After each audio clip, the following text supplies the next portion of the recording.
I will now pass over to Buglife's Welsh manager, Clare Dinham, to start. Thanks, Emily. Croeso pawb, welcome everyone. Thank you very much for joining our Managing Green Spaces for Pollinators in Beeline's event. So I'll just run you quickly through the setup for the day. So further to my short introduction, we'll have a talk from my colleague Rachel Richards, who's our Beeline's officer. She'll be introducing the concept of beelines, the importance of pollinators, and how the initiative can work to provide a solution to increase our populations of pollinators and management of the habitats that they depend on, and then talk about the launch of the guidance documents and key points from that. I'll then follow that by just briefly mentioning some points around policy and legislation that would be particularly keen to draw the attention of to local authorities and other statutory resources. We then have Liam Blazey from Denbighshire County Council, the Biodiversity Officer there, talking about their Denbighshire Wildlife Project and how this links in with the beelines. I'll then be doing a talk on our Neath Talbot Beelines project that's recently finished. And then we'll be passing to Elliot Walters, who will be talking about the Nature Isn't Neat project. Following that, then we have a Q&A. So as Emily mentioned, if you could please put any questions as we go through our talks in the Q&A section, that would be great. And we can then pick up on those, and the speakers and myself then can answer those questions as we run through. So thanks very much for that. And just in terms of Buglife Cymru and our work for pollinators, as Buglife in general, pollinators have been a key sort of strand within our strategy. We have a pollinator manifesto, and it plays a key role within our No Insect Extinction campaign. Can't say that myself either. And you know, the Beelines initiative was developed back in 2012 now, in sort of like north of England, and even from its very inception, it was very much a partnership project, and that's grown and grown. And you know, the collaboration and partnership working is and continues to be really key to our work for pollinators and for beelines. So we're really pleased to have you all on the call today, whether you're from a local authority, statutory body, or another organisation as well. So thank you very much for taking the time to attend. So I'll now pass on to my colleague Rachel to introduce beelines. Lovely, thank you, Clare. And yeah, you probably noticed Clare's little friend over her shoulder there. Okay. 1 second.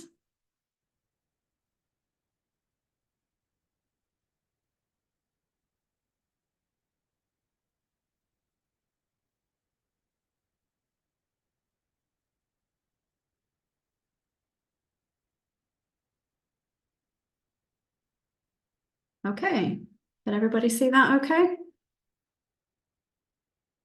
Some nodding, yeah, brilliant. Okay, well, I'm Rachel Richards. I'm Beeline's Officer for Buglife. Thank you again for joining us today. And this is the structure of my talk this morning. The importance of pollinators, just very briefly, you know, some of the problems they're facing, beelines, and how that's a great solution, and then how to support beelines, and of course the local authority guidance. I'm going to introduce that just briefly as well. So the value of invertebrates, of course, they have their own intrinsic value and beauty. You know, we all enjoy seeing butterflies, hearing bees in a meadow, finding a shiny beetle, but they're also beneficial to our health and well-being, and they provide vital ecosystem services as well in our ecosystems. So they're very famous for their pollination services. Also, things like integrated pest management. So when you have healthy populations of predator and prey species, it means that prey species doesn't become problematic with huge populations, you know, wiping out crops and things. They're food for other wildlife. They're the base of the food chain, and they provide important services in the soil. So they improve nutrient cycling, water use, aeration of the soil. They reduce that need for artificial costly inputs. So they keep healthy ecosystems when we have healthy populations of invertebrates. And of course, their pollination value. So 8 out of 10 wild plants need insect pollinators, and 1 in 3 mouthfuls depend on pollination. So there's a monetary cost to that as well. So 84% of EU crops rely on insects. That's 12.6 billion in the EU and 690 million in the UK. So it costs us a lot. And they increase the yields of crops, the quality and the stability of those crops, and also the quality. So what are pollinators? They're not just bees. Obviously, the honeybee gets a lot of the credit, but we have 25 species of bumblebee in the UK, 250 solitary bees, around 270 hoverflies, and these are all very important pollinators. Bees are quite messy pollinators. You'll see all that pollen on the solitary bee there in the image on the back of the legs. So as they move between plants, they transfer a lot of that. Other species also contribute. So butterflies, wasps, moths, beetles, they might not carry as much pollen, but with the quantity of them, other fly species as well, the quantity of individuals and the movements they make between flowers, they are contributing to pollination. And all of those invertebrates need habitat, they need resources. So what are the problems that they're facing? So last year's State of Nature report found 33% of invertebrate species studied were declining in their distribution. More than 2/3 of pollinating insects in the UK were found to be declining in 2019 through a study by CEH. And our Bugs Matter campaign has shown a 64% decline from 2004 to 2022. So Bugs Matter is a citizen science project that anyone can take part in. There's a mobile phone app you can download. It's based on the windscreen phenomenon. So you start your journey, you start the app, you clean your number plates. At the end of your journey, you take a photo of the number plate and count the number of squashed insects there. And that data that citizens are helping to gather all over the UK is giving us an idea of how insect populations are doing, but abundance-wise. And some areas are worse than others. The drier areas, the southeast has done a lot worse than places like Wales and Scotland. They're a bit wetter, but there are still significant declines. And 80% of butterfly species have declined since the 1970s. That was Butterfly Conservation Study in 2022. And 20 bee and wasp species have gone extinct in the last century. So these are all significant declines. So, we need to look at the problem, but also what we can do. So this is a study from Germany that people might be familiar with in 2017. So across nature reserves, in 25 years, a 75% decline of abundance. So those are areas that are being managed well. So even there are declines. So what's caused this? So intensification of agriculture has been has made a large contribution to that decline of wildflower-rich meadows. We've lost 97% in the last century.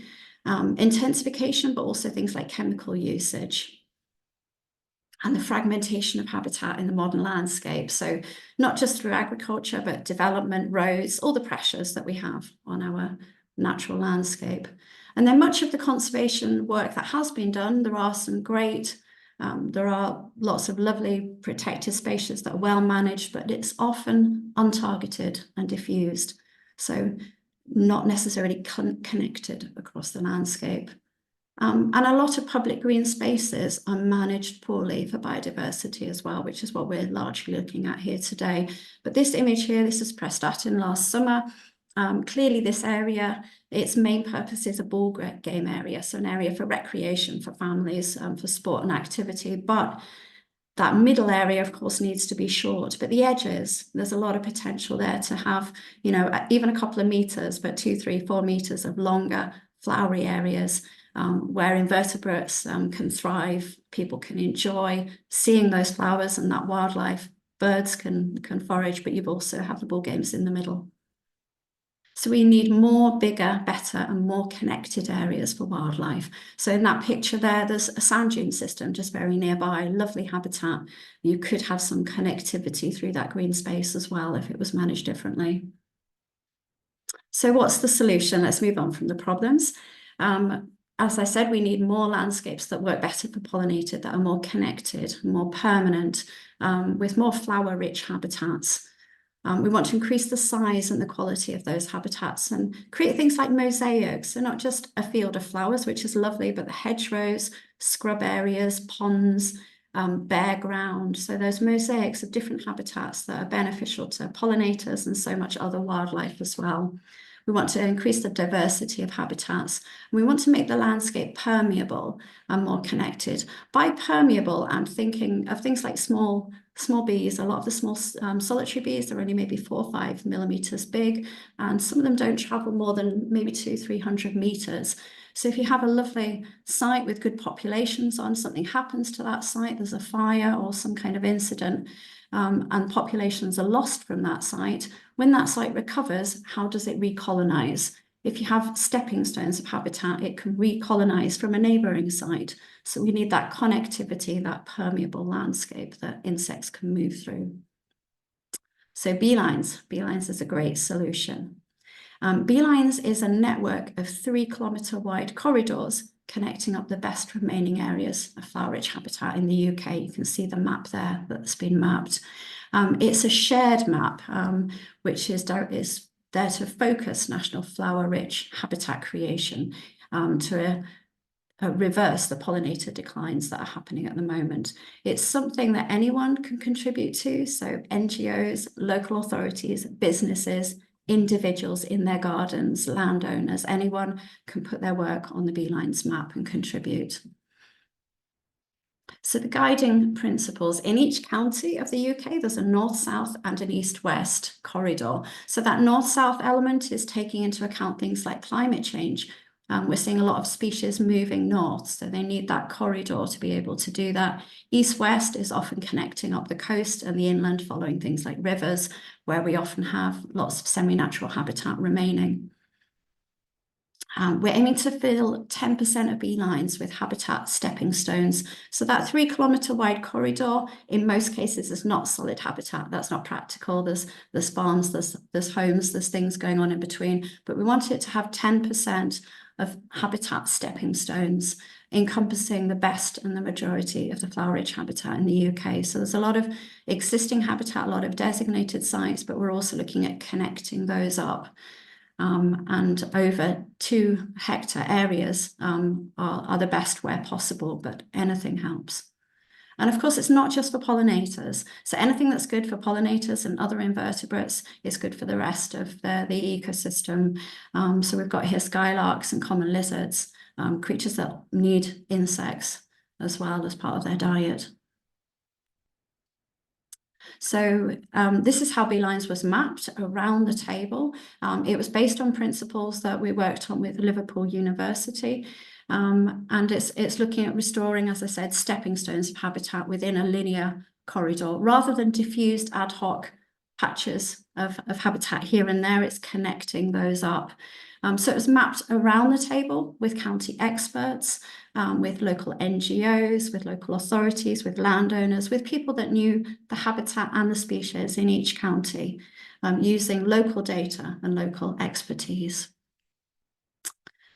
So in September 2023, there were almost 3,000 dots. We've actually now got just over 3,000 dots, which is fantastic, which is over 3,500 hectares of wildflower work across the UK. But there's a lot more going on out there. I mean, a lot of people on this call will be doing things as well, which can be added to the beelines map. It'd be great to get them up there.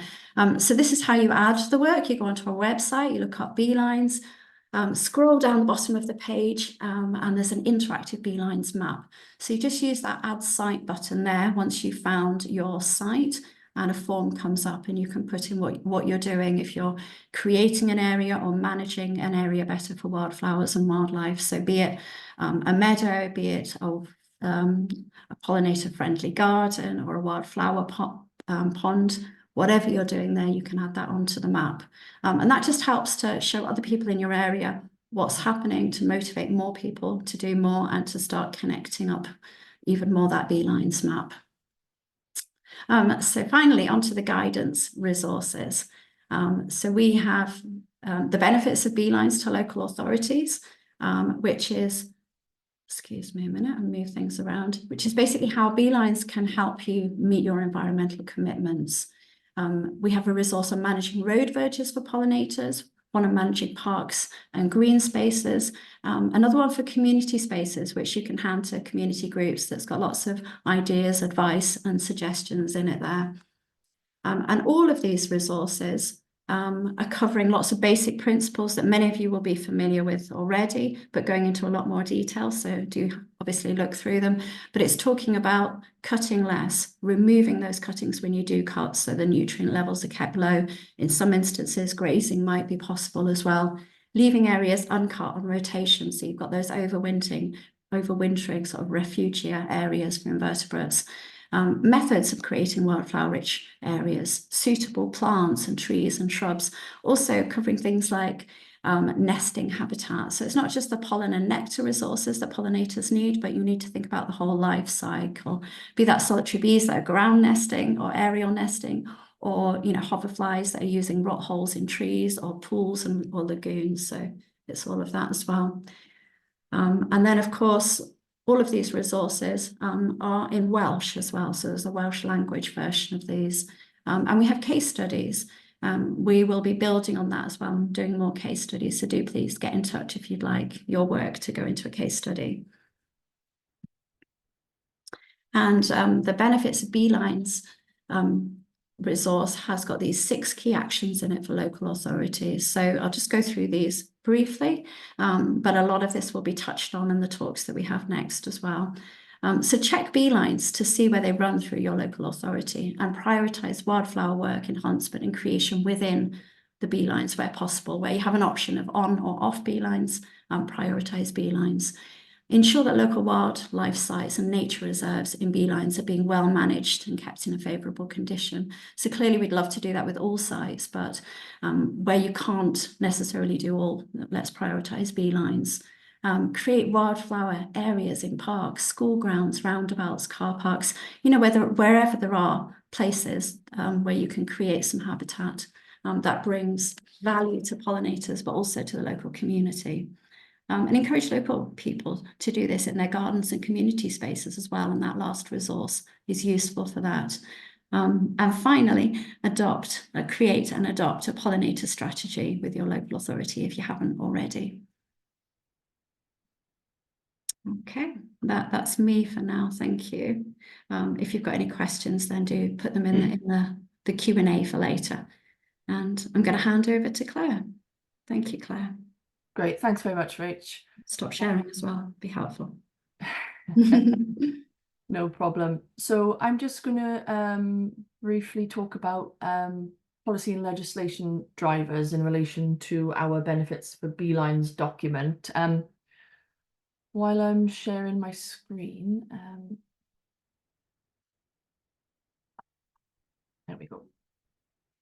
Just to follow on what Rach was saying then about submitting your records, for some of you, or potentially a lot of people on the call, you may have quite a considerable number of sites and you may not want to go onto our website and do them individually. So what we've done in the past for organisations like Natural Resources Wales have done this, the Trunk Road North Wales Trunk Road Agency have done it as well. We've sent out a spreadsheet giving all of the relevant titles that you need, and then you can just put all of your sites into one Excel spreadsheet.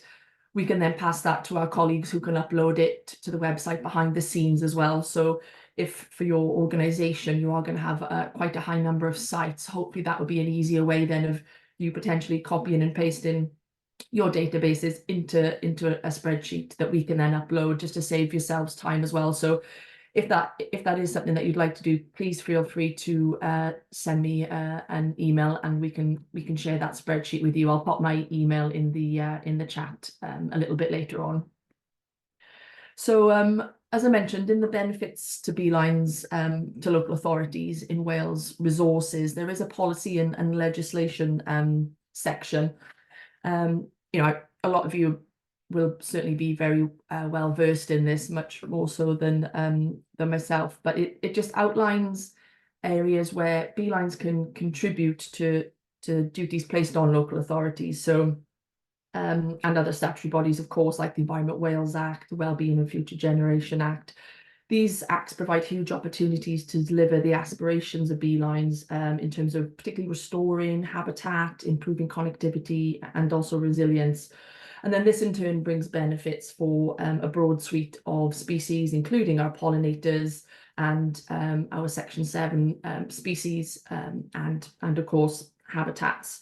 It mentions there the action plan for pollinators in Wales, our overarching Wales plan, but of course many of our local authorities and organisations may have their own policies and plans that you are delivering positively for pollinators, which invariably will be benefiting beelines somewhere along the road, which is really positive as well. So sharing and capturing that information in one place on our interactive map is really, really helpful, and it just helps everyone see that overall picture at that greater landscape scale, greater Wales-wide scale as well.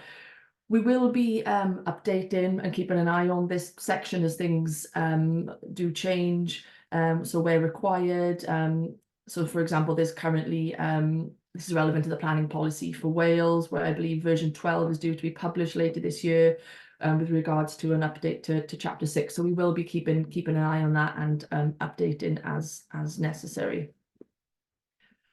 So so that's all I'm going to say for that at the moment, but all of the relevant policy and legislation is within that document. I just want to take the opportunity to thank Emily Shaw, a colleague who delivered our MPT Beelines project, who left us since the project ended, but she put a lot of work into this section of the document. And we were also supported by Welsh Government and the relevant teams there, with Kathleen to help sense check and contribute to that information. So thank you for your support with that. So I'll stop sharing my screen now, and I will pass over to Liam from Denbighshire Council, who will be talking about their excuse me, who will be talking about their wildlife project and how this is integrated with beelines. So if I could pass over to you, Liam. All right, thanks, Claire. Share this. Hopefully, can everyone see that? Yeah, okay, great. So yeah, my name's Liam. I'm the Senior Biodiversity Officer for Denbighshire Council, and I'll be talking about how our wildflower project is linking into the beelines across our county. So I don't know if you can actually see that, so I'll move on to that page over there. Yeah, so some of our project goals is we're looking to create local provenance seed banks across our bee-friendly sites, our biodiversity verge pilot sites, and then link these into our wider rural road verge network. Now, I appreciate you probably don't know what our bee-friendly sites are or our biodiversity verge pilot sites, but I'll go into that in a bit more detail. Secondly, we want to increase wildflower habitat across the county. So we work with, well, private landowners, local schools, community groups, town councils, anybody who manages or owns land that wants to increase meadow habitat, we're happy to work with them. And lastly, we want to expand our project regionally. So we work with neighbouring county councils, and we try to find ways to expand beyond our borders. This is a little site in Lankland. This was actually probably about a month and a half after it came out of the cyclical management and came into the project, and it just looked absolutely stunning. One of my favorites now. Okay, so how this kind of all started was the council has 11 roadside nature reserves. They've been designated for their rare plant assemblages. They make up about 10.7 acres. The problem is they scattered quite widely across the county, so they get a lot of pressure. There's people parking cars on them, they get invasive species moving into them, utility companies put giant containers on them and crush them. So we were trying to find ways to protect them. Could we get more of them across the county? But at the time it was just myself and my colleague, and we didn't have the capacity. Could we expand on their size? But you can't really, if they don't have the protected species, the rare species there, you can't really just make them bigger. However, while we were busy mulling that over, we got called in by our highways team. They were looking at rewriting the rural road verge policy. Now that focuses on the road verge network that falls outside of that 20 to 40 mile an hour limit and non-principal roads. So everything outside of towns, villages, and cities. And it makes up about 78% of the total network in the county. So it's about 1,820 kilometers. If you're counting verges, 3,600 kilometers. I don't count numbers, but I'll just put it out there. But basically what you've got is this giant connective habitat that was formed when we were able to reduce the cutting on this network from 4 to 8 times a year down to a single cut from August onwards, which was fantastic because it suddenly linked all of our roadside nature reserves together. The issue is that these darker areas are our towns and villages and cities. And as soon as you get to one of these urban centers, that network is broken. And you can't have a connective corridor if you've got a broken network. So that got us thinking about how to get into urban areas and how to start building on that network. So in 2020, we set up the Biodiversity Verge pilot. And what it does is it creates local provenance wildflower meadows in urban settings. So when I say local provenance, we don't buy in any seed. All the seed is harvested and plug plants are grown from Denbighshire plants. We don't bring in anything from outside of the county. We've now, between 2020 and this year, we've got 122 urban and peri-urban sites. This is alongside our 11 roadside nature reserves, and it makes up about 70 acres of local provenance urban meadow. The idea is that we will use these meadows as stepping stones across our urban areas to help facilitate the movement of wildlife back into the wider rural road verge network. So how do we find them? Well, we use a variety of GIS layers, council-owned sites, land holdings, adopted roads, etc., and a lot of ground truthing. Once we've been out, we identify these sites. We've got 535 additional sites that have been identified across the county that still need to kind of go through the process. And that process involves identifying the site, ground truthing it, submitting the site list to street scene. Our street scene operatives check it for its, whether it's operationally it can be done. If they give it the go-ahead, it goes on to councillors. Councillors assess it and provide resident feedback. Once we've got street scene on board and the councillors, then the site gets added to the project and off we go. Okay, so probably the most asked questions we always get is how do you maintain them? So we were very fortunate that the Welsh Government Local Nature Partnerships, their local places for nature funding stream allowed us to buy a lot of cut and collect machinery. So we use walk behind tractors, the Bank Commander Trackmasters. They come with a scythe, a harrow, and a mini baler. We also have Izeki SF450s, they're the ride-on mowers. And then we've got a much larger tractor and the Trilo S20 vacuum sweeper. So what they do is they go out to site, they do the cuts, they suck up all the grass, and that grass then goes into our green waste stream, goes off, gets composted, and then we are now bringing that compost back to our local provenance tree nursery where we grow on all our trees and our wildflowers for these sites. So it's a nice circular system we will be developing there. Okay, so we got 122 sites and we need to monitor them every month during the growing season. So it's a lot of work. So we developed a rapid grassland assessment and that runs through ArcGIS Survey 123. And it allows us to walk rapidly across the site and gather a large amount of data. So things like the date, surveyor name, the site name, the location, etc. It's all gathered. We keep track of vegetation height for road safety, the type of machinery needed, species present on site. We keep track of notable species. If, say, we come across a bee orchid, and it's not been on that site before, we'll take a photograph, that goes off to the council's communication team, and then they will issue out either a press release or social media posts. And it's a really nice way of keeping residents involved with what's happening on these meadows. We keep track of wildflower abundance in the NVC grassland type, for that long-term analysis of their establishment. 3 site photos, 2 wide angles, and 1 close-up of the most biodiverse section of the sward. and then any non-plant species. So wax-cap fungi have started turning up on our sites. So we take photos of them. And again, off to the comms team, press release, social media, etc. Really important to keep residents tied into these urban meadows. We used to leave arisings on site in the beginning, and this was quite useful. We kept track of the decomposition rate, take photographs, and that allowed us to analyze the data and assess the type of abiotic factors that were required in order to facilitate rapid decomposition. You don't want to leave a big pile of slimy, smelly mess in an urban setting. That's how you get complaints.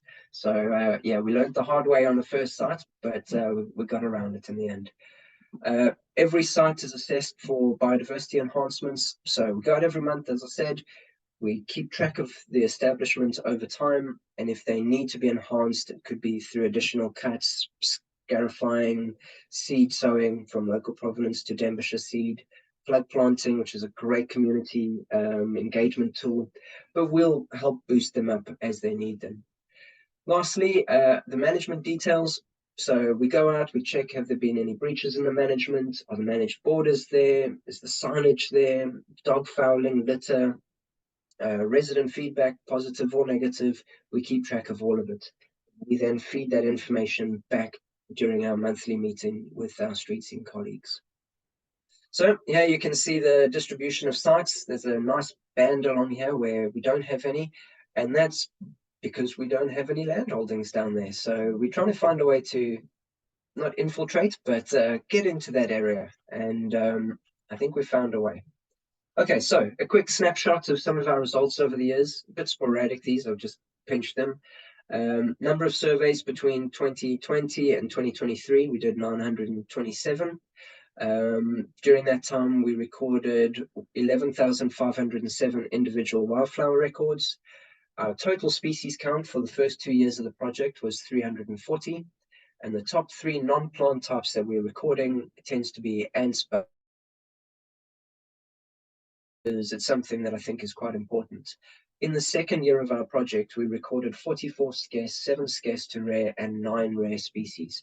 Now, it's important to note that that's not just for Denbighshire. It's, well, for Denbighshire, but also some of them were for Northeast Wales, for North Wales, for Wales, and for the UK as well. So what it shows you is that by changing the management to a traditional haycut, really, you're providing suitable habitat for these rare plants to become established.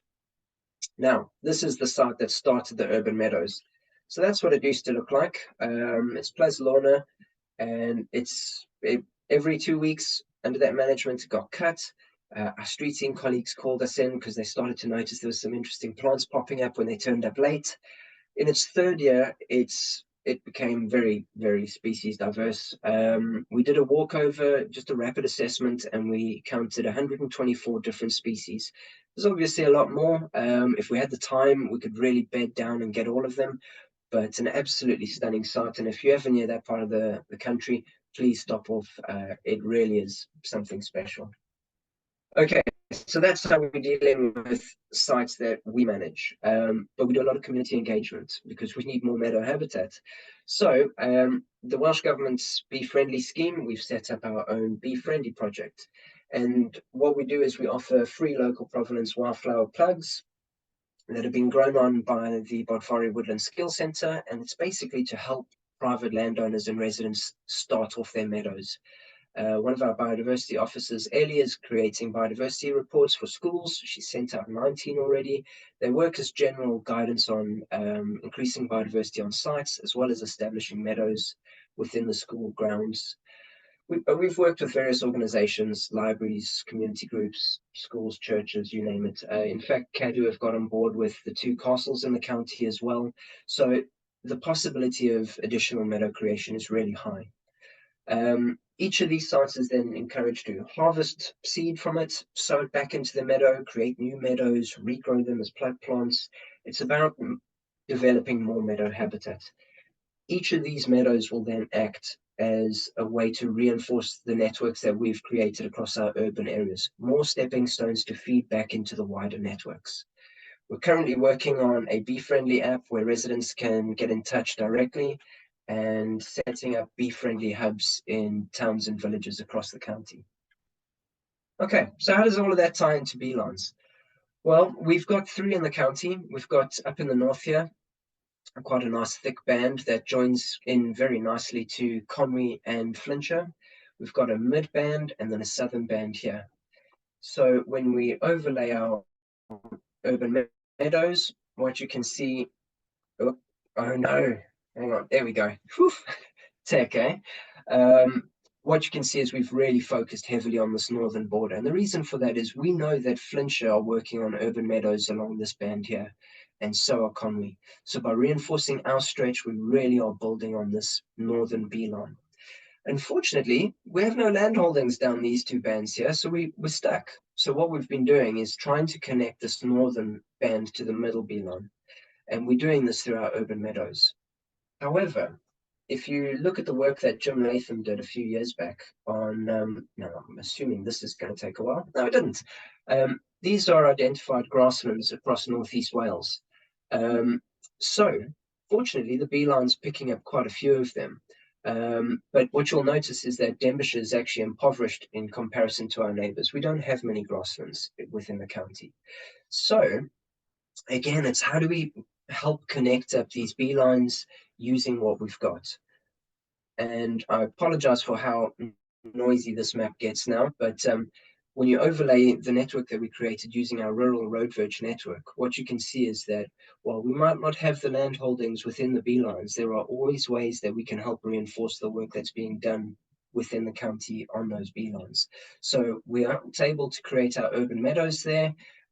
We don't have many grasslands there, but hopefully by changing the mowing regime across our rural network, we can reinforce these beelines that feed into our neighboring counties.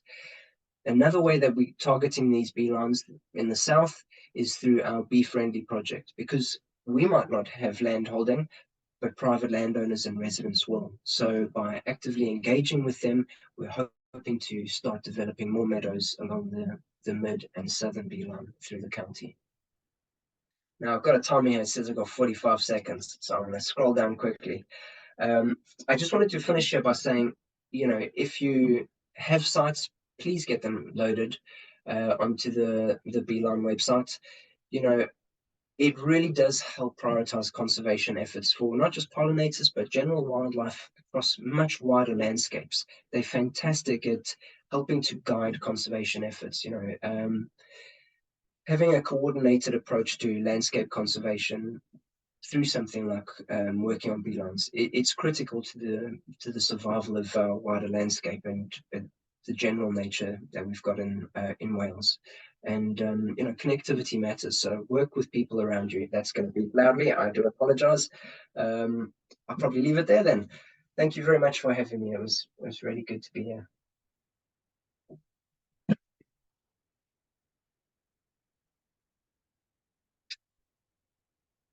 Am I still live? I hope so. Thanks, Liam. That was brilliant. Thank you. Appreciate you taking the time to tell us about your work in Denbighshire. I think it's a really important point to sort of, you know, emphasize that yes, beelines might be considered as the highways, but it's the connectivity across the landscape and all the other means to enhance that at that broader scale is all very much important as well. So it's on to me now to be telling you about the Neath Talbot Beelines project. So if you bear with me a second, I'll just share my screen. And just a reminder as well, if you've got questions, could you please go along the toolbar at the bottom and put them in the Q&A, because we can't move them over there and we may lose them in the chat, unfortunately. Thank you. Right, let me just make this big. Okay, this is now coming through okay. So yes, I'm going to tell you a bit about our Neath Talbot Beelines project. So this was a 3-year Heritage Lottery funded project that ended recently, a couple of months ago. And this is a partnership project, or was a partnership project, which aimed to deliver restoration of 40 hectares of species-rich grassland, but also other habitats for pollinators, and of course the broader wildlife benefits that brings. So this is a snapshot of the beelines part of the beelines in the Neath Talbot area. As we developed the project, we were noticing where our key opportunities were, and a lot of those centred along the coastal strip, particularly in the sort of Talbot area and around Baglan, and then across the estuary as well, over into the Crumlin Burrows area. So this is where we sort of really focused our delivery efforts. In terms of species, Neath Talbot, the area in itself, I mean, historically, as Buglife, we've worked with Neath Talbot Council and various partners over the years. So we've got good links and relationships with relevant organisations, whether it's statutory bodies or NGOs or community groups, which has always been beneficial. But of course, it's looking at the opportunities on the ground, the habitats, and the species. And Neath Talbot is a very biodiverse, rich county, and from a pollinator point of view, we've got very many species which are Section 7 species, and a great diversity as well. So all those asterisks are Section 7 species of pollinators, and this is just a bit of a snapshot of the species that would have benefited from the Neath Talbot Beelines project. I'm just going to run through a few of the sort of key sites that we worked on. It was quite a mixture of sites. We worked in partnership with the local authority, but not so much on delivery. I'll come to that a bit towards the end of the talk. But some of our other partners then, so Tata Steel, I'm sure you're all very aware of Tata Steel, huge site in Talbot. We have historically worked with them, so again, had some initial relationships. But members of staff have moved, new people in post. So again, it was building up that relationship, getting permissions to access the site, to assess areas for their suitability for pollinators, and identify where there was opportunities to take positive action. And where we're talking about a huge industrial active site like the steelworks, it's not very straightforward, but we were fortunate to be in touch with one of their environment officers, who was particularly keen on nature conservation in general, and very happy to be working with us on the project. And what we did was we looked at non-operational areas, so particularly areas of amenity or green spaces, amenity grassland in and around more of the office areas of the steelworks themselves. So our project officers went out, met with staff on the ground, environment officer, maintenance teams, had a walkover, had good discussions, also gave an introduction to beelines, provided that talk and that information, and just looked at what we could practically do and what we could practically achieve. And we got to a really positive point with this. So this is just a snapshot of one section of the steelworks where we produced management plans. So the green areas are the grassland areas, the blue areas are edges or paths cut in between them for people to walk across and enjoy the areas. And what was produced was a series of management plans which sort of showed you what we would do when and on rotation, basically. So cut in different areas on successive years, so that there's always that sort of that variety, that mosaic within the habitat, that there's shorter areas for example, for solitary nesting bees, but there's also taller areas for overwintering, and of course that diversity of wildflower species throughout the season as much as possible. And then the steelworks then were provided with some fairly straightforward guidance. I think for lots of landowners, particularly sites like this, making the guidance, making the activities, the management simple and clear and easy to follow has been the success, I think, on how this was positively received. So throughout the course of the project, we developed our relationship with the steelworks, and as I say, it resulted then in producing a series of management plans, which which they are now going to be taking forward in terms of how they manage their more amenity areas, allowing areas to grow taller as well. So that's been something really, really positive and a great output from the project. An element of it as well, I think, and maybe this is part of the learnings of the project, is always sort of managing expectations, and this could be in a community setting or otherwise, where it's not sort of saying, yes, we're going to be having all of these beautiful annual colourful plants, and more encouraging our perennial meadow plants, native species, and, you know, I guess taking the myth around that it has to be only long, you know, inverted commas, messy grassland that doesn't look particularly attractive and, you know, can be seen as unneat. But again, methods that we're all aware of, putting borders around edges just takes that away. And gradually, as the species diversity comes into meadows or into areas of grassland, you know, they become attractive, which, you know, isn't our main reason for doing this, of course, but it is something that's beneficial. It sparks people's interests and you know, increases knowledge and awareness and education that way as well. So heading back to the coast in Port Talbot, we worked with several housing associations as part of the project. This is an example of work we did with Coastal Housing Group at one of their community housing sites called Ysbryd y Môr. So, as I say, it's right on the front in Aberavon. It's got just over 1/2 hectare of green space that's highlighted there in the photo on the left. So our project officers had quite a few meetings with coastal housing staff, and in some instances, members of staff change. So it's sort of going through that process again, building up those relationships, getting to know people, getting to know individuals is quite an important thing. But beyond that, then, that sort of perseverance, undertaking site surveys, and in this particular strip of the coast there, we've got nutrient poor sandy soils on site, which is similar to of course the surrounding areas. But what we found was that the maintenance teams were cutting these areas very frequently, so there was very minimal flower resource, whereas the seedbed, you know, we could tell was actually quite rich, so it had high potential.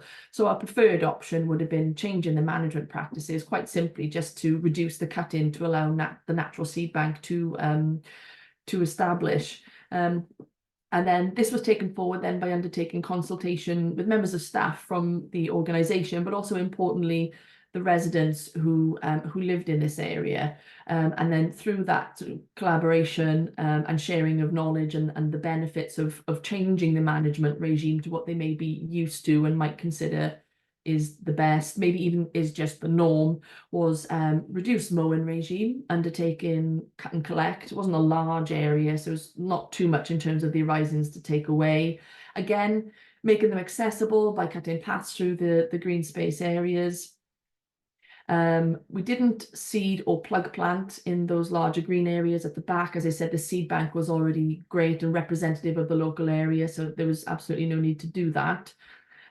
They do have a small garden on site, so we did source native and local provenance plug plants added to that formal garden area, and the housing group installed some planters as well, as a means also then to engage the local residents. And just along the coast in that same location, we did what I guess was more of an engagement exercise with a site called Rushcliffe Hospital. So it's a private hospital there on the front, which is a facility providing mental health support and rehabilitation for their patients. Similar approach, engaging with the hospital. I happen to have a personal link with the manager of the hospital, which we then built upon, and again, consultation, engaging with staff, grounds maintenance, and also residents of the hospital to see if there was that interest and willingness to get engaged with habitat management work and conservation action within the grounds of the the facility. And for some of the residents there was that interest. So we undertook a series of events as well.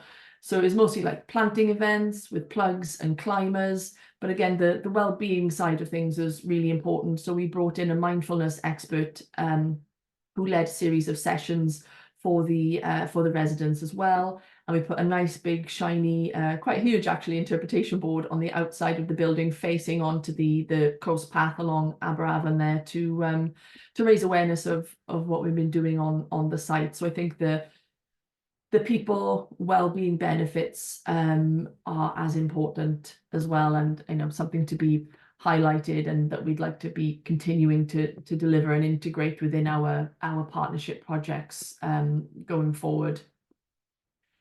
And then one of our final sites to talk about is quite an interesting site, which is a bit further along the coast there, still within Neath Talbot, is Swansea University Bay Campus and the adjacent Crumlin Burrows. So you can just see there that large area of land is the Burrows, and just to the left where you've got a chunk of buildings closest to the coast, that's the fairly new Swansea Bay University campus.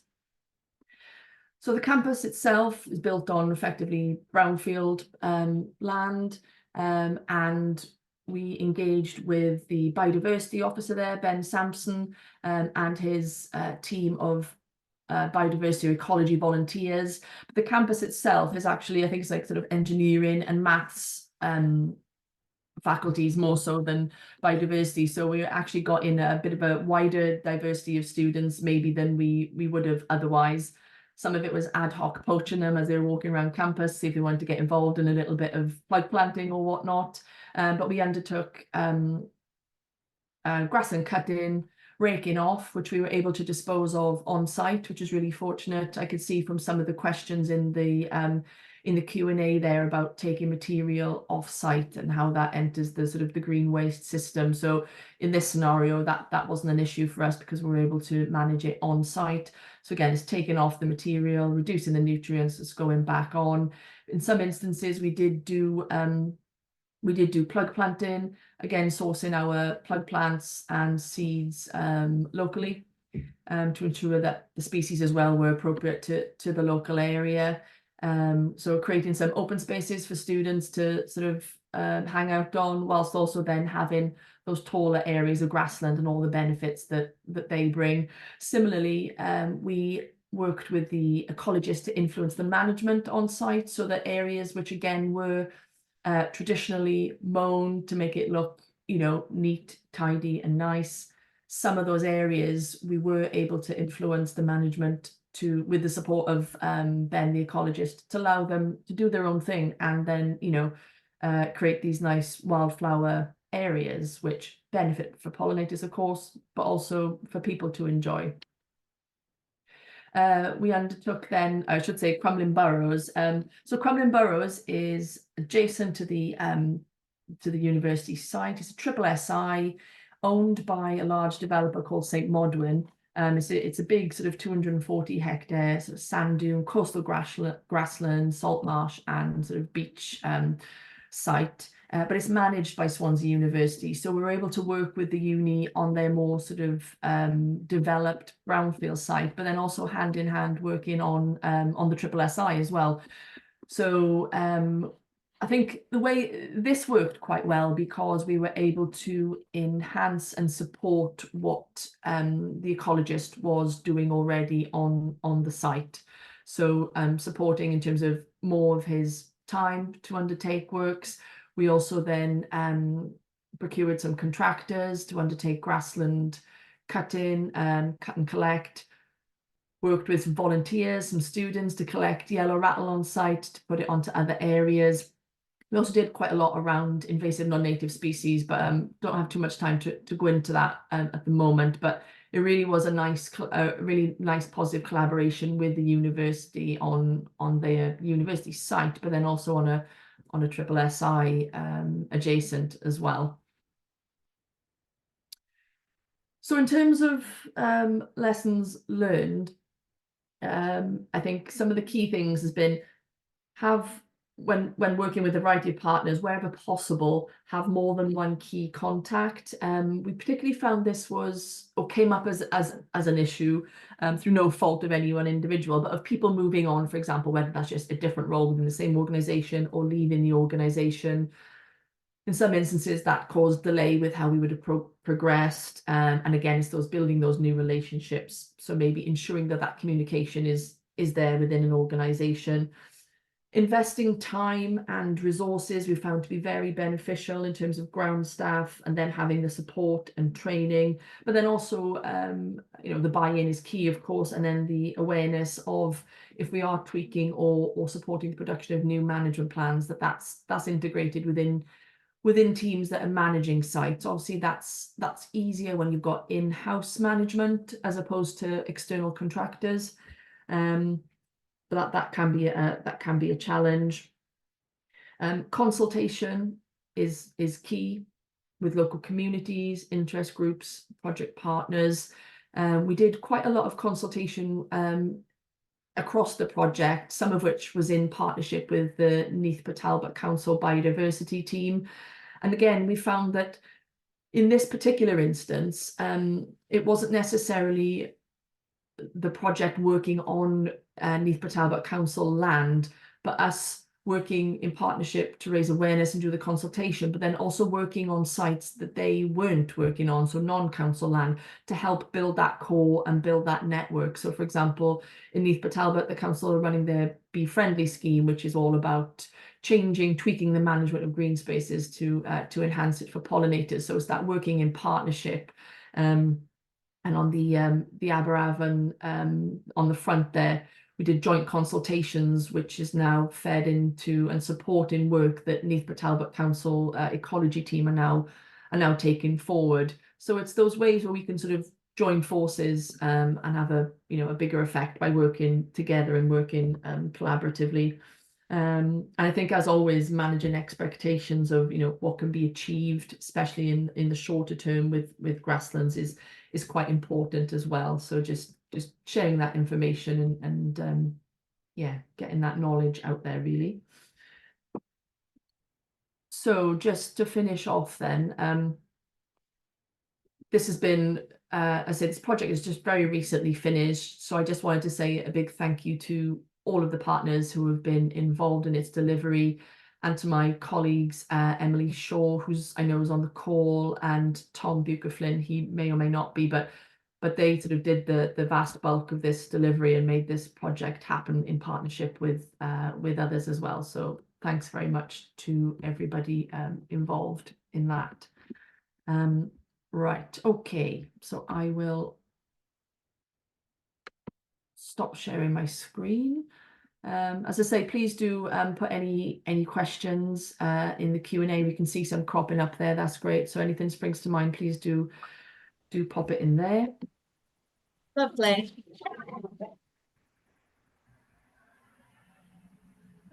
Sorry, my dog started barking there. Thank you, Claire. That was brilliant. It was really interesting to see all the different work that you've been doing, the different approaches on different sites. But also what came through very strongly, I think, is all the consultation with locals and local residents, and just that need to get people on board, and understanding what's being done and why, and buying into that as well. So yeah, thank you very much. Our next speaker is Elliot Walters from Nature Isn't Neat.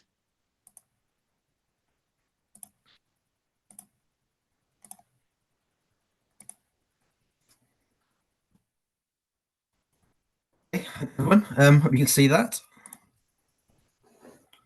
My name is Elliot Waters. I'm the Nature Isn't Neat project officer, and I work for the Gwent Green Grid Partnership, which is a partnership project between the 5 local authorities of Gwent, NRW, and we work with a lot of other people as well. So Gwent Wildlife Trust we work closely with, and lots of other partners as well. So it's quite a wide-ranging area that I cover. So it's quite a big project, but we try and sort of still keep that local consultation and local approach as well, across quite a wide and varied area. We're kind of in our second phase of the project. Our first phase finished end of last year. That was NRAW funded, and we've now started a new project, or a new round of the project, thanks to the Heritage Fund and the SPF funding from UK Government Wales. And really, it's the project is based on sort of grassland management, changing that management to create more pollinator-friendly habitats, linking in with projects like Buglife and things like that to sort of creating connected habitats across the region. But we've sort of learned lessons which hopefully will be applicable to the rest of Wales and beyond as well. So hopefully this is all useful information. So the Nations Neat project, it's about the alternative management of green spaces. And these sort of touch on the points that Liam and Din have made as well, in terms of sort of increasing habitat, creating not just the food resources, but the hibernation sites. Those overwintering sites are really important as well. We can often, get a bit drawn to the floweriness, but it's sometimes the long grass are the bits that we need as well for pollinators. And also how we, by creating pollinator habitats and wildflower-rich habitat, what benefits that has on climate as well.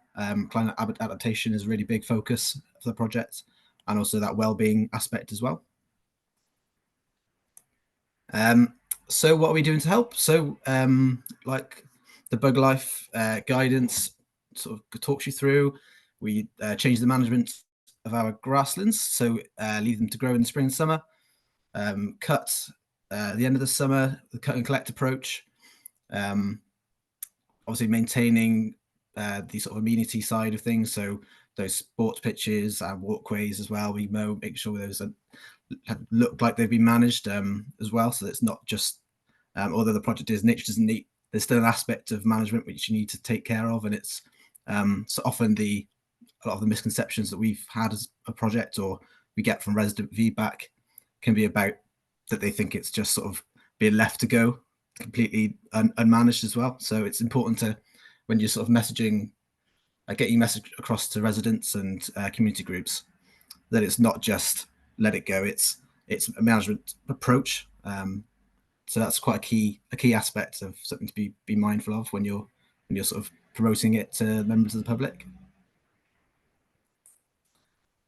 So we do cut and collect. Obviously, it's quite a difficult management approach for some aspects of part of it. It's obviously easier in the spring and summer because you're sort of letting places grow, but it does increase the workload at certain times of year. So it's something to be mindful of your management approaches and getting the right machinery for the right project. So Liam showed some great photos of some kit going from the sort of smaller end to the bigger end. It's worth thinking about the sites that you have that you're trying to manage, whether you've got some really big sites, in which case focus on getting tractors with flail cutters and big trailers to take that away. Or if you've got small sites, you can use something like this Amazon mower, which is kind of an all-in-one cut and collect, so we'll cut and collect in the back as well, which you can then take away in trailers. Or if you've got even smaller sites, you can cut and rake off areas. Gwent covers quite a wide range of different landscapes. So we've got the Eastern Valleys, quite a lot of those sites that Caerphilly and Blaenau Gwent manage can be quite steep as well. So you can get robot mowers for sites like that. So it's worth taking a sort of a look at your sites and what is the most applicable to you. If that sort of means focusing on a few different sites to sort of meet the kit that you're able to purchase or manage, then it's probably worth doing that rather than trying to cover absolutely every single type of site. Maybe it's some, you can kind of prioritize a little bit. One of the trickiest things is deciding what to do with the cuttings. Small sites, they can sort of be left on sites decomposed in a small corner somewhere. Bigger sites, if you can take them away in trailers and for composting, that's obviously a really great way of using some of the arisings. In the previous aspect of the project, we did a study with 7Y Energy, looking at whether we can use those arisings for sort of put them to better use. So we looked at the potential to use the cuttings for anaerobic digestion for biogas production, trying to close the loop and create sort of a circular economy around using those green waste to power the machinery which does the cutting. We also looked at pyrolysis and biochar to create sort of a useful end product. The study was really positive. It came back with low levels of contaminations, which is really good for us. We were sort of worried about the quality of grass cuttings, especially around sort of high traffic areas, but they were below the sort of contamination thresholds that would need to meet to sort of do this on a big scale. But it's quite a big job to sort of start collecting all the grass from Gwent and put them into these processes, but it's something we're sort of looking at for the future. As part of the project, shared learning and best practice is a really important part of it. So we've held workshops with getting together all the operative teams across Gwent, getting them to talk to each other about what they do well and what they could do to improve, and learn from each other about what doesn't work for them. And that's quite a good way of, it's not just about sharing best practice, but also engaging the teams in the process as well, empowering them to think that they've got a contribution to make to quite a positive outcome for biodiversity. So that's I would definitely recommend talking to the operatives who are going to do this sort of work, and sort of skilling them up and getting them to take the responsibility on to sort of direct it themselves. Obviously, public engagement is a really big part of the project because it touches on a lot of residents' lives. So it's quite important that you bring people along with you. We've done this across loads of different means. So social media is obviously a big one. We've done member seminars, and that's quite an important thing to consider, is that political pressure can be positive for you, but it can also be negative. If there's a lot of complaints in a certain area, you're likely to get a bit of pushback on that. So important to sort of not just think about the residents as well, but all stakeholders at all levels have some input on a project like this. We do a leaflet with some frequently asked questions, which the operative teams can take out with them and give to members in public, because often they get sort of, if they're out mowing on a day, might be accosted by a member of the public who is asking them questions, and they need some quick answers while they're trying to go out their work. So if you've got any frequently asked questions or a leaflet like that, they can hand to the resident, that works well. Signage is pretty good. Just shows that an area is being looked after and it's not just sort of being abandoned.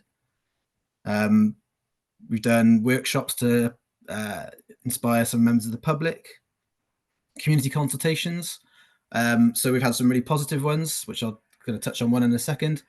But we've also had negative ones. There've been a few sites where I've talked to residents over a few weeks, and it's just clear that they're not happy for nature doesn't need to take place in their area, and that's absolutely fine. It's up to them. You just kind of got to accept that and try and work with them as best you can. But some places it's just not acceptable, and it's not. You can't force the residents to be happy about it if they're not. We've also done these pollinator artworks. These are nice mosaics, inspired by the local flora and fauna of the sort of local area. So this one is in Abergavenny, and it was inspired by the flora of the park there. That's quite a nice way to bring people along with you, is to give it that local flavour. So that's the pollinator sculpture. In 2022, we did a big public survey. So we had 1,625 responses from across Gwent over the summer. It was a really good response rate, which gives us a quite high level of confidence in our results, which is really good. 84% of people felt that having green space full of nature was really important. 80% of people were happy with the new way that we managed, which is really, really positive results. Often we can be swayed by the really strong negative reactions we can get, but it was really good to see that in most places, actually, people were really happy with the management we were doing, and that didn't really decrease over the summer. We were kind of expecting that to turn negative as you get towards August and September, but it stayed really positive, which is great. So this is a little case study. It's a little sheltered residential community in Torvine called Maestyrwan Rise. So did a site visit in 2022 and found some bee orchid rosettes. So we thought, oh, this site's got a lot of potential. The residents were not particularly enthused at first. When you're engaging with residents, be aware that they're definitely going to complain about unrelated things. So there was some issues to do with the housing association, which weren't to do with the grassland, which kind of got their backs up. But it's something to be mindful of, that, you know, when you're talking to people, they've got other concerns as well, and they might try and engage you with that. So kind of trying to keep on track can be tricky. But we managed to convince them in the end to let us change the management of their site. And in the first year, there were 43 plant species in this one sort of small area. So it was a really positive site, and it's a site where the residents can't really access the wider countryside. A few of them have sort of low mobility, so giving them a space where they can sit and enjoy nature was a really good outcome for us. So some key lessons from our experiences. Understand your management needs and logistics. So understand what your sites are like, whether they're wet or dry, whether they're slopes, whether they're big sites, small sites. Try and get the right machinery for you and your team as well. See what your team likes to use and work with that. Empower and educate your team. As Claire touched on in the last talk, understanding what a meadow is really important. Quite a lot of people haven't been out to a proper wildflower meadow, so their expectations are going to be different. So yeah, third one, manage expectations. It's a long process. You know, places have been managed with 14 cuts a year for 30, 40, 50 years. So changing to an annual cut and collect is really different to a lot of people. So manage expectations. Take a year-round approach as well. It's a year-round habitat. It's not just for me. So make sure you're explaining that to people, that some places need to be left over winter. It's not just, and not, you know, when it's 1st of June, it's not everything cut back. And finally, be adaptable. There's always things that are going to go wrong. Machinery breaks, staff turnover can be quite high. So make sure you've factored in some contingencies on that side as well. So 2024, Nature's Neat, we're developing a resource pack, bringing together a lot of things that we've sort of talked about for a few years. So we've got the code of action, videos, bring it all together with resources like Buglife as well, and sort of use that to engage more organisations. Wildflower Watch, looking at starting a citizen science scheme inspired by Liam's example in Denbighshire, which is really amazing. Yeah, very inspired by that. So we're trying to sort of replicate that in Gwent and look to increase the condition and connectivity of our grassland network. You know, looking at how we can make up the sites we already manage better. How do they fit in with the Beelines projects, things like that. So yeah, this is a Wildflower Watch. If you'd like to be involved, drop us an email at pollinators@monmouthshire.gov.uk. The resource pack will be launching in the spring. So any organisations in Gwent or outside of Gwent that would like to get these resources, just email as well. We'll be happy to share. And that's it. Thank you very much.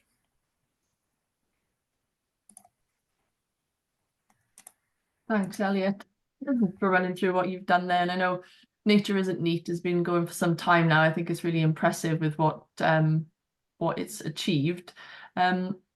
We will be moving on to a Q&A now, but while we're still with you, where is Nature Isn't Neat at in terms of how long it's got left in its delivery, and is there like a continuation through Gwent Green Grid? It's easier. Yeah. So we are. It's slightly changed in terms of our sort of project outcomes, because it's kind of some of the local authorities are more established than others, so probably need a little bit less hand holding, but we're kind of still pushing on the engagement side of things, and it's kind of consolidation, increasing quality of the sites we're doing already. But yeah, we've still got funding until 2026.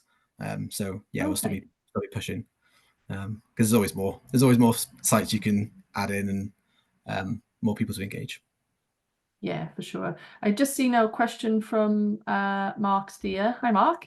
The Code of Action Handbook, is it available? I think you just mentioned now it's going to be launched a little bit later in the year, is it? The Code of Action's on our website, which I can send a link to. The resource pack, we've just kind of tried to put it all together, so we got one central thing that we can hand over and say, everything you need is in here. Sure. But yeah, the Code of Action is on the website, so I can send a link to that. Brilliant. Okay, so let's go over to the Q&A now then. So thanks to all our speakers. It's been really interesting to hear, particularly from Liam and Elliot, about what's been happening in your local authority areas, and then how that work helps to support the delivery of our beelines. I can't see all the questions in the Q&A that I could earlier, so I don't know if I think there's some that were answered. Liam, there's a couple that you've typed in. I don't know if you want to choose maybe one of the ones that you answered. I can do. Let me just have a quick look. Yeah, there were two that covered pretty much the same topics. So how do we manage the cost of running the green waste? That's picked up by our street scene colleagues, and I can't remember the exact cost. So a bit of a ballpark figure, I think it was between £15 and £20 per ton. It may have gone up. I know that's what it was when we started, but that's not something that our team funds. We get funding for the machinery and stuff like that, and street scene pick up the recycling cost. Do we have a system to take the green waste from site? Yes. So the green waste is collected up usually through the Azekis or the Trackmaster, and then popped onto the back of a flatbed, and that takes it down to the transfer station. And then from the transfer station, they move it through the waste team across to, the green waste centres, which are hosted in Flintshire, and one down in the south of the county, which is a private company.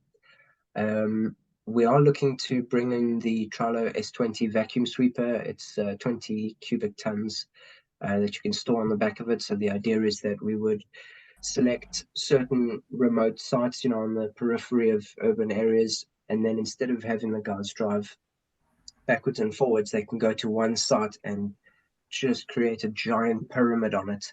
The tractor will come around shortly after and just vacuum everything up, and that way we're cutting the the amount of travel and carbon down. So that's the idea going forward, reducing the number of miles spent moving the arisings about. How much do we actually recycle on the cut and collect sites? So we leave a 1 meter border around the sites. We don't leave it, sorry, we cut it every 2 weeks. That's part of the cyclical management. So when they would usually cut the site, instead of cutting the whole site, they just cut the border, and then they do a litter pick. That's cut and drop, that border, they don't collect that. But the rest of the site is cut and collected, and that then gets recycled through the green waste. So the vast majority of the site is recycled then. There was another question by Ben. I think he asked for something different. More than one collection point. Yeah, so for the transfer, there's two. One is they move it over into the next county, Flintshire, which have a massive composting depot, and then the other one is the private company down in the south. How do we get the seed? We do it by hand. We go out, we do our monthly surveys, and during that time, we're immersed in the plants, so we just fill envelopes with different species. We do have a tracking system to make sure that all the material that we harvest from site, we have full traceability to, from site through the tree nursery to the individual plug plants, and then as they go out into the wider landscape, so we can trace all of it. But it's all done by hand. This year we are looking to run a large brush harvester across some of our larger sites. and then clean that seed and use it as a Denbighshire mix going forward. So the idea is to really speed up the process of meadow creation. I like to think of it as trying to get industrial at an industrial scale, because we need to speed it up in the county. I think there was one, second last one, someone was asking about cut and collect machinery on really steep inclines. I think RoboFlail have a cut and collect function now, but I'm not entirely sure. We use the Trackmasters, but that's not a single passover. You have to go back with the mini baler, so it doesn't really tick those boxes. But I think RoboFlail does, but I might be mistaken.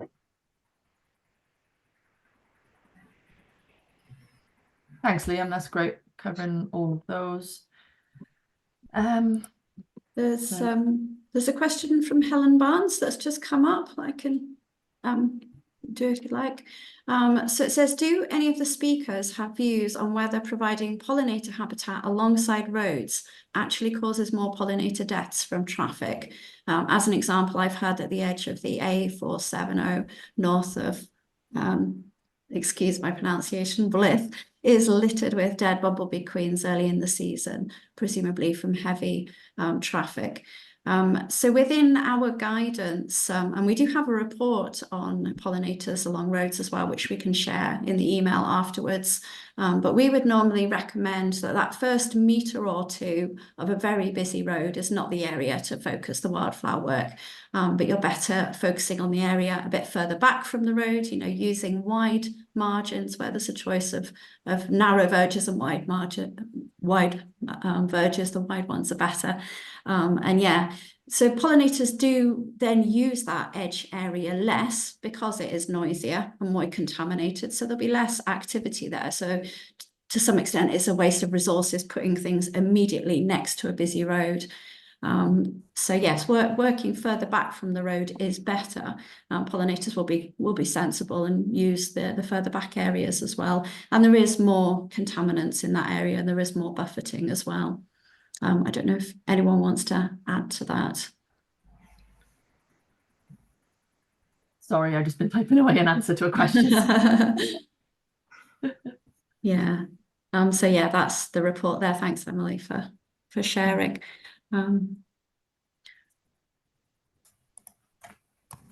don't know if there are any questions for you, Elliot, that you wanted to. Looking through them now. Yeah, our resource pack will be bilingual. So the code of action is already bilingual, and our leaflets. But yeah, we've got a couple of new things which need to be translated as well. And our case studies as well, I did mention, we have a case study on the work in Denbighshire, and we have one on the coastal housing, and they are bilingual as well. And we're obviously interested in more case studies if people want to get in touch. Might have to do one on some of your work, Elliot. I've got one on messy grass and housing estates. Okay, go for it. Which is, yeah, they're always like the highest complaint sites, I guess, because they're right outside of the houses, and they can be quite tricky, especially if the soil is basically just too high nutrients already. So that's always the hardest kind of sites to transform. But you've got a couple of, either you are very persuasive to the residents and get them to accept long grass for a little bit longer than they would like, and just keep managing it with an annual cut and collect. Or you can cut and collect more frequently. So let it grow a bit, keep cutting it back throughout the summer and spring just to get the nutrients down. Or if you want to take a slightly harder approach, you can turf strip. So take out the top layer of soil, remove those nutrients altogether, and then sow some meadow seed down and sort of skip a bit of the process of trying to get the nutrients down. That's probably if it's a particularly bad site, that might be a way of doing it. Yeah, quite a lot of work, isn't it? We tend to move away from the the turf stripping because Mm, the disturbance to the soil fauna as well. The other thing you can consider is there are wildflowers that are more tolerant of high nutrient levels, and Plant Life have got a good resource on their Magnificent Meadows page, which we can share as well, which is species that are more tolerant of those nutrient-rich conditions. So things like the knapweed, red clover, the oxeye daisy. There's a number of plants that can still flourish in those tall sort of oak grass type swards, make it a bit more colourful and a bit brighter. But it's also reminding people that grass is also valuable. It might not be, it's not a flower, it doesn't have, the pollen and nectar that other flowers have, but all our butterflies and moths and lots of other invertebrates require that. If you want the butterflies, they need that habitat for their larvae as well, the larval food plant. So yeah, we need the grasses as well as the flowers. But adding a few flowers makes it a bit more palatable, or like you've said, changing that management. There's been quite a good point raised by Justin, saying a concern he has with in terms of cut and collect is that if you cut and collect a whole area and then the vegetation is immediately taken away, then you are invariably taking away the invertebrate life from the site. So that, which is a really good point. So in doing cut and collect, then yes, leaving the vegetation for a day or so before collecting is always preferable, or at least a period of time. Justin mentions that he does scything and then material isn't immediately collected, and also when managing sites, considering what the availability is, so not clearing a whole area in any one given time, to ensure that you are maintaining different types of vegetation, different vegetation structure, and that mosaic for invertebrates to complete their life cycles. And of course, it's relevant to a wide range of other wildlife as well. So I thought that was quite a good point made by Justin. And leaving those little refuge areas that are longer around the edges and rotating those. Lovely. So maybe just one or two more questions. Yes, let's see. So Marie from NPT Council said, let me just find it. How do you clean out the seeds once they've been collected by hand? I gotta be honest, my experience is primarily yellow rattle, which is of course very easy. I know, knowing Barry at Celtic Wildflowers, who I'm sure a lot of you know, who produces primarily sort of plugs, but now trees and shrubs as well of local provenance. It's a lot of sifting, I believe, and it's quite time consuming. So it's collecting seeds, allowing them to dry out, and then sifting. But I don't personally have that much experience of seed collection, seed harvesting in terms of a diversity of species. Has anyone else on the panel done sort of I've done brush harvesting. Is it's quite labor intensive. You need a lot of barn space, so you can dry it out, because it gets hot and moisture starts to sort of decompose the seeds, so it can be quite tricky. Green hay is quite good, but you can't travel too far with it either, so it can be quite they're both quite difficult in sort of different ways. But worth doing. The results are good. Sure. If you're collecting by hand, the best thing to do is to get a variety of different sieves at various millimeters, and then you rub the chaff base. You rub the seeds. Usually, a lot of people just grab the seed head and you rub it through the sieve, and then the seeds fall out. What I'd suggest is get a plastic tub that's reasonably deep. Sieve it into the plastic tub, and then hold the tub at about a 45-degree angle.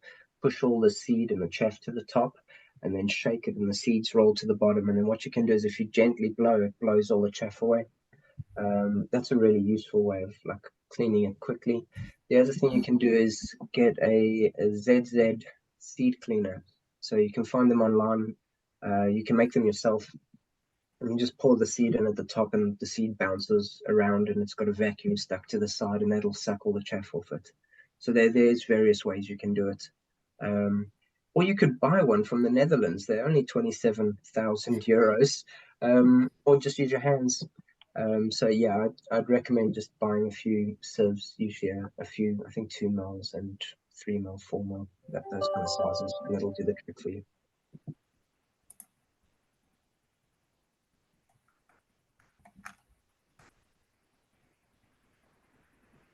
Do you see any more, Rach? Any new questions? Yeah, there's one in the chat from Sarah Tyndall. Has the move towards less frequent and annual cuts only had any unintentional consequences or benefits in terms of freeing up operational staff from seasonal cutting duties to enable them to do other beneficial work? And that's, yeah, for Liam or Elliot. I can't say whether it's freed them up over the rest of the year. What I can tell you is that it will stockpile all their work at the end of the year and at the beginning of the year, and that's quite a serious consideration to keep in mind. You know, you asking a team of guys that would usually just jump into a gang mower and fly up and down a site and be on and off there in 20 minutes to now possibly spend half a day there. It really does backlog their work, and if the weather changes in August, you know, they got to start getting into that winter maintenance. It's very difficult. You know, from a conservation side of it, we can see the benefits in it, and it's very easy for us to often get a bit carried away on how easy it should be. But when you are dealing with a service that works on a cyclical cycle, it becomes very difficult to coordinate and change those entrenched work patterns. So yeah, it's a very difficult one, and I do sympathize with people who are struggling to get this kind of management on their sites. But you know, we need to kind of see it from their side as well. They've got to train up operatives to use new types of machinery, and then they're removing those operatives for long periods of time at the beginning and the end of the year. So if you can make it as easy as possible for them, go for it. But yeah, it can be quite tricky. Yeah, I would agree with that. It's definitely not easier, and definitely takes more work, if not less, to be honest. One of the things as well is careful not to use the cost saving as a way of promoting it as well. We get a lot of negative feedback from that, because it just kind of encourages members of the public to say, oh, the council's just leaving it, they're just trying to save money, they're not, you know, they don't care, they're just trying to, you know, save a few quid, where actually that's kind of a negative reaction. We're not, it can cost more and it takes a bit more time, so it's often used as a bit of a benefit, but I would be wary of promoting that too much, because that could be seen as a negative.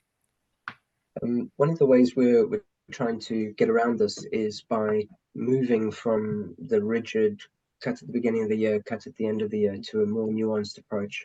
You know, myself and the biodiversity officers, we're going to be out on every site throughout the year. We're going to be able to assess whether the grasslands need additional cuts or not. So instead of saying, okay, you have to cut everything now and then everything at the end of the year, we're going to say, okay, well, maybe this site you could leave a little bit longer. This site needs to be cut a bit earlier. And that way we're hoping to spread the workload over the course of the season. But by taking that more nuanced approach, we should see a steady, faster improvement on the establishment of these grasslands, because that's what we need, a more tailored approach to the sites rather than such a strict management, because that's how you just end up with the same plants growing on the same soil types, and we need something a bit more nuanced in the landscape. Yeah, that sounds great. And staggering it sounds like can be beneficial to staff, but also, as you said, to the plants that are flowering in those fields. So if they're not all cut at the same time, you're staggering it. You've got different plants favoured in different fields, and you've got that floral resource right through the season, rather than everything being cut sort of in the same week or so. Yeah, and benefits to biodiversity too.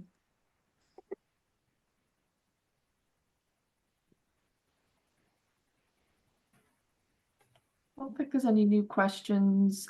Just in case you haven't seen Elliot, Pete Frost at NRW has provided his email address there.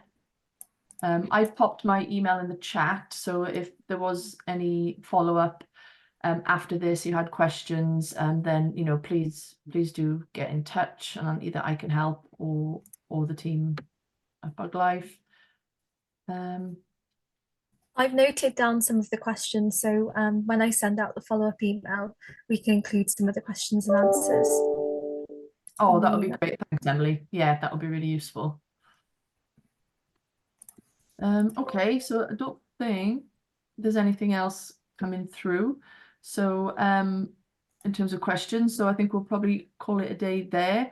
So firstly, thank you to all to our speakers, particularly Liam and Elliot for telling us about your work, and to everyone for taking the time to join us. Please do check out our resources, and if you do have the time and the inclination, it'd be great if you could share your details of your work with us to put onto the interactive beelines map. As I say, if you do have multiple sites, I can help by providing a spreadsheet which they can just be all dumped into, hopefully in one go. So yes, diolch yn fawr. Thank you very much, everyone. I hope that was useful and informative. And yeah, go beelines. Yeah, thank you. Thank you so much for joining us and all your hard work. Thanks, everyone. Everyone. Take care.